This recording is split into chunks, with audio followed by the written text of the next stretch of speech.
Well, that's it. The deal is done finally. I don't know what Celtic were waiting for because he's been here since last week. But the deal has been done finally. He's in the door. That's all we could wish for. But the fans want more. And when you go onto Celtic socials, some fans are happy, some fans are just like, Celtic, just get the finger out. Anyway, the Celtic have confirmed the signing of Manchester City centre-back Jemai Simpson-Pusey, and the central defender joins Celtic on a season-long loan deal. He played 6 times for Pep Guardiola last season. He's buzzing to be at Celtic. He spoke to Brendan Rodgers before he signed, and Brendan Rodgers sold him on the idea of playing for Celtic. He does wear the number 4 shirt. The number 4 shirt would normally would be the position that Kieran Tierney plays in, but Tierney's got the 67 shirt. At 19-year-old, he's coming in to keep will he play beside Cameron Carter-Vickers? Or, yeah, he will, won't he?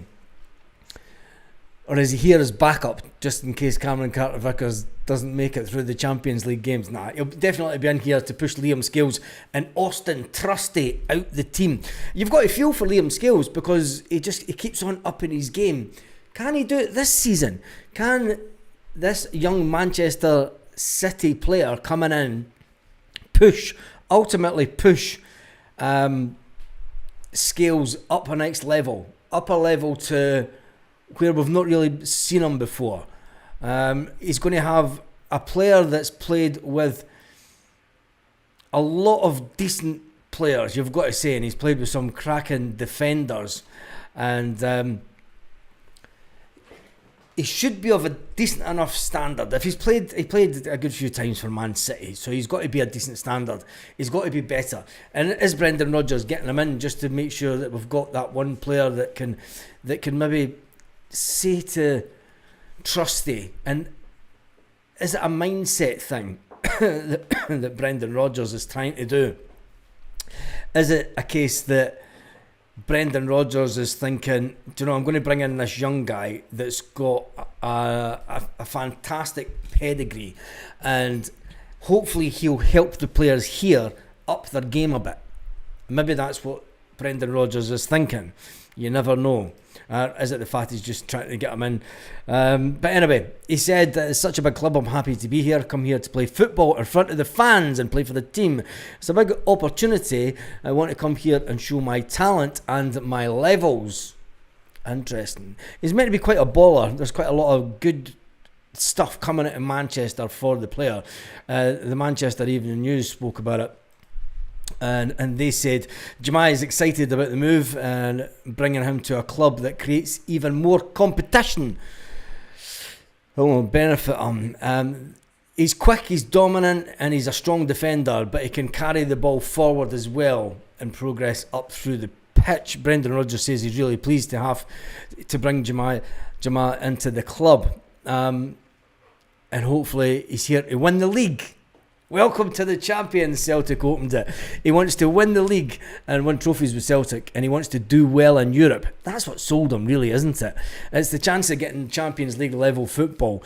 I mean, from a long-term point of view, getting the defender in on loan is maybe not the best idea, but we've seen how Scales, if you look back over the years, when players that came in for 4.3 million, 3.8 million, pushed Scales up a standard. I'm kind of hoping it does the same this year. And, you know, seeing this guy in training maybe gives Scales something else to think about, you know, to just change his game a bit. You never know. The Manchester Evening News says he's highly rated at the Etihad, and he will look to gain experience in first team football in the Scottish Premiership and the Champions League.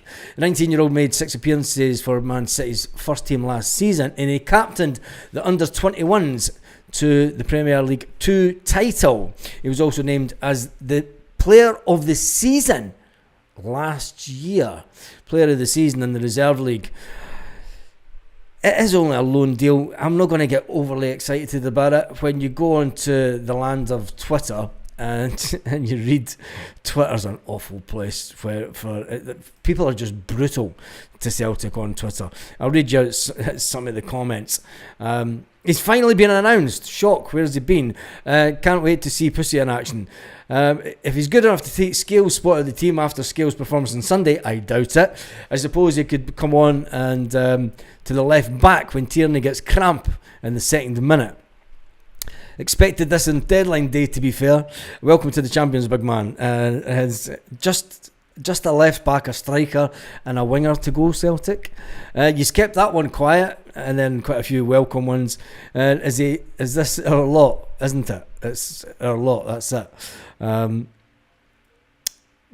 then there's quite a few sarcastic ones. Why did the Pussy reveal take so long? Took your effing time.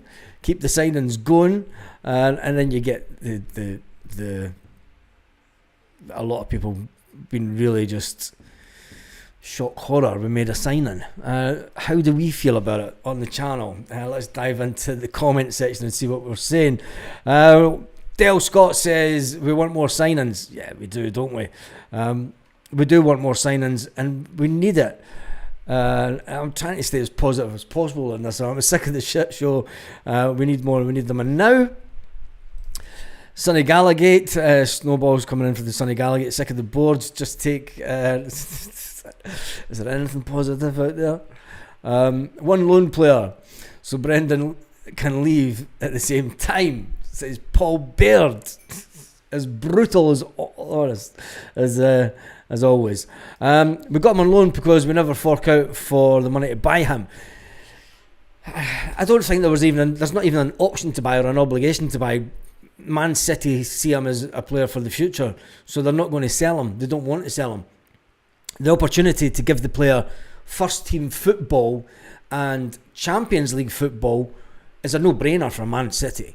Let's face it. If we were in the situation where Man City are, with bringing through that level of players within their academy, and we had a fantastic team, we'd be looking to put loan players out to a higher standard than the teams we've been putting players out on loan to.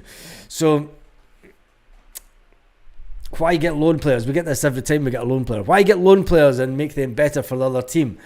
I think the way that I'm going to look at it, and the way that I'm going to take the positive out of it, is he's been brought in because he's a player of a certain standard. And I think that can help.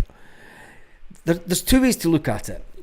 He could be brought in to try and ruffle up some feathers in defence, right? And it could make Austin Trusty, for instance, who's an American international player, say, I better up my game. Do you know, I better just try and raise the bar a bit. Let's see what this guy does in training. Is there anything that I could pick up from him that he's learned at Man City? Do you know there's lots of things that a player can look at when a player comes in for a so-called bigger team. Nat Phillips and Shane Duffy didn't make them better. Yeah. Oh, Jesus, that one's a cracker. Nat Phillips and Shane Duffy, we didn't make them better. This is true. But we need to bring him in and welcome him. That's the main thing. And I do think that it's a case of if he can get 1 or 2% more just for him being here, if he can bring out 1 or 2% more than Brendan Rodgers can from the two defenders we have here already. But the big question, what does that say for Dane Murray? Where's Dane Murray's position in the team now? And we still have, we've got to say it, Stephen Welsh. Now, will Stephen Welsh be leaving this transfer window? It's looking like it. What will Dane Murray do? Dane Murray is, he's coming to the end of his contract, really, isn't he? And he's a player that will need to be... Well, he's got a few years. It's one of those things. Dane Murray's going to be sitting there going, the guy's just taking my place on the bench. So what do you do? What do you do? What does he do? What is he sitting thinking? Anyway, there is games that have been postponed. Celtic have decided not to postpone their game against Livingston. It remains scheduled for a 3 o'clock kickoff on Saturday the 23rd of August, alongside Hearts versus Motherwell and Kilmarnock versus Dundee. There has been a couple of teams that have decided to postpone games due to their ongoing little jaunts into Europe, and let's hope that it does help them. Because if it doesn't, it's just the Scottish Professional. The SPFL can today provide further updates on match arrangements around 3 of William Hill's Premiership games. As previously confirmed, Dundee United versus Aberdeen on the 23rd has been postponed following the request by Aberdeen, who will be participating in the Europa League playoffs. The new policy around clubs involved in UEFA playoff matches to postpone round 3 fixtures was approved by the SPFL board in April to support clubs aiming to reach the league phase of UEFA competitions. Falkirk and Hibs was selected by Premier Sports for that broadcast on that weekend. Their game kicks off at 5:45 as earlier, but as a request for Hibernian, that game will also be postponed as they are in the Conference League round playoff. So Hibs have wanted their game postponed as well. St Mirren versus Rangers has been selected for Sky Sports coverage on Sunday the 24th of a 12 noon kickoff, but a request from Rangers to postpone if they reach the playoff round of the Champions League. So if they win their next game and I would rather, I mean, what would you do if you were Celtic? Would you rather have the points on the board? I would rather have the points on the board, to be fair. And you know, I know it's madness trying to play on plastic pitches before such an important game, but Brendan Rodgers will rest quite a lot of the first team players. This is why Brendan Rodgers wants the bigger squad. It's to make sure that when we get to this European game, it'll be all your big names. It will be all your big names that will play that game. You know, it will be your Arnie Ingles. It will be your Rio Hatate. It will be Callum McGregor in midfield. It will be Dyson Maida on the wing. Let's just hope we get another winger. Let's just hope and pray that we do get another winger in before that game. Because let's face it, we definitely need it. And when at the back, I reckon Pusey's going to come in. I reckon Jemai's going to come in and play at the back against beside Cameron Carter-Vickers. I think it's good that we've got him in with a few weeks to just allow him to get to grips how we play at Celtic. It's not going to be too much different from the way that Manchester City play and Pep Guardiola plays. Where's your money for signings, you little muppet? Just think you do all that and then just to get banned. Jesus. We're saving the money till the end of the transfer window, as Celtic always do, you loyal muppet. And Celtic will still spend around about 20 million between now and the end of the transfer window, and we'll still win the league. Yes, welcome to the home of the champions. Might have known a cream bun wanting to postpone. I know, wanting to postpone games. That's if we get through, we'll maybe postpone it. Yeah, right. If you get through, there's no chance of them getting through.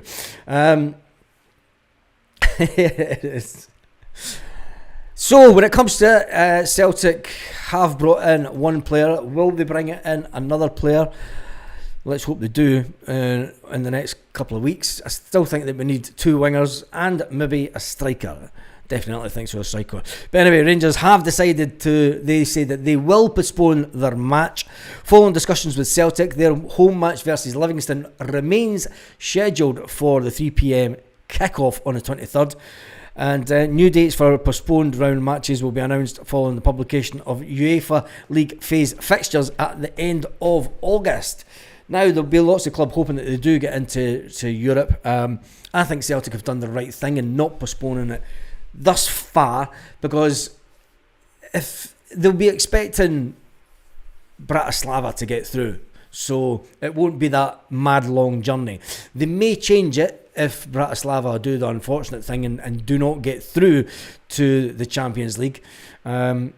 because it's a great. I mean, it's a way over by Afghanistan. You're talking about this other team, so let's just hope the Slova and Bratislava do get through, and it's just a little short trip in terms of trips for Celtic.